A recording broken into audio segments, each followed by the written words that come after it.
all in the mind, a statement that is constantly being repeated to us, one we hear over and over again, taking it in from one ear and letting it out of the other. But have you ever stopped and keenly thought about what the statement means? Have you ever considered what the effect of the mind is on us? Have you ever properly understood this statement? It's all in the mind.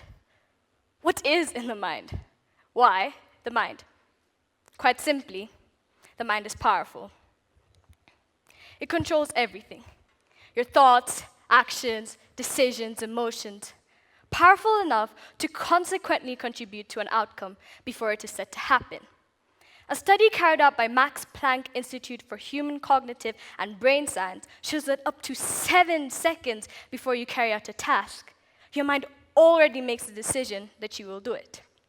Let me explain.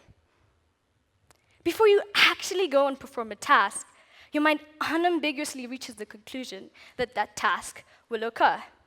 Even after you finally choose between 2 difficult circumstances, your mind already knew that that was what you were going to pick. Stay with me. You might study 3 hours a day, 2 weeks before, and still fail that math test. But why? It's because you've already told yourself, subconsciously decided that you will fail. You have allowed your mind to control what the outcome is. You have set a barrier within yourself, and hence you restrict yourself from reaching your full potential. We go through life neglecting one of the most powerful and important forces in our lives, our thoughts. We allow ourselves to become oblivious to one of the most creative potencies in our lives, our minds. What our minds think, what our mind fears, what our mind desires, and what our minds constantly push aside. Oh, but how can I stop my mind? How can I stop myself from believing I am set to fail? How am I supposed to believe in myself when every time I open my laptop screen, I am being spammed with headlines of how 13-year-olds have made first-world robots from third-world materials? How am I supposed to believe that an average like me can achieve those perfectly sculpted hopes and dreams? How am I supposed to believe when every day I am being reminded of everything that is wrong with me? That is what not to do. As young people, we let these thoughts eat away at us, slowly tearing ourselves apart. We allow ourselves, our thoughts, to become our prison. This negativity is where the problem stems, and slowly it grows into a forest within your mind, a labyrinth in which many are unable to escape. Destroy your inhibitions, destroy your self-doubt. You can escape this prison by gradually directing your thoughts towards a desired outcome. Focus on success, and you will attract success. Focus on failure, and you will attract failure. If you stop doubting yourself and letting your mind get the best of you, then the hard work you put into everything will be reciprocated. The power of the mind. John Keyhill, a quantum physicist turned lecturer, has constantly repeated that all physical reality is made up of vibrations of energy. Even our thoughts are vibrations of energy. While this sounds like a concept or theory, this is a new reality that quantum physics has revealed to us.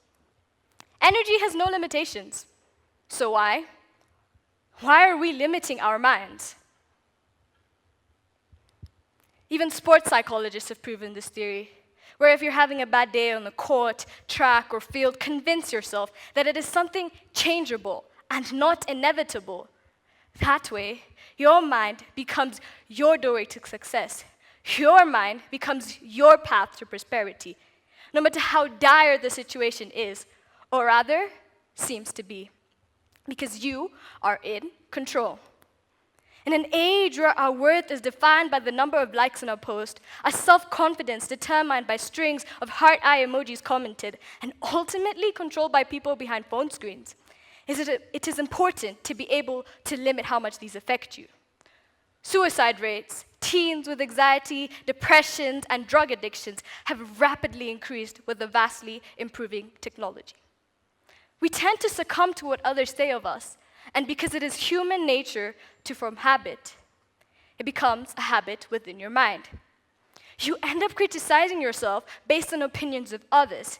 You turn yourself into your own prison. But you can escape. You wield the key, and that key is your mind. I also am a victim of failing to trust myself, of second-guessing myself. But after this eureka that I can and that I will, that instead of knocking myself down after failure, I should recognize my mistake and use them as stepping stones to reach my goals, I have successfully ended the altercation with my mind and have reached a tranquility where my thoughts are no longer my biggest enemy. Ladies and gentlemen, you reap what you sow. If you keep telling yourself that you are unworthy, not intelligent, and all sorts of cynical comments, then that is what you will harvest. This is the self-fulfilling prophecy. You'll begin with these parasitic mindsets only crossing your thoughts to becoming what you cannot get your mind off of, and eventually manifesting it into your reality. But I'm here today to tell you that we can all stop becoming captives of our own minds. We can learn to harness the power of our thoughts.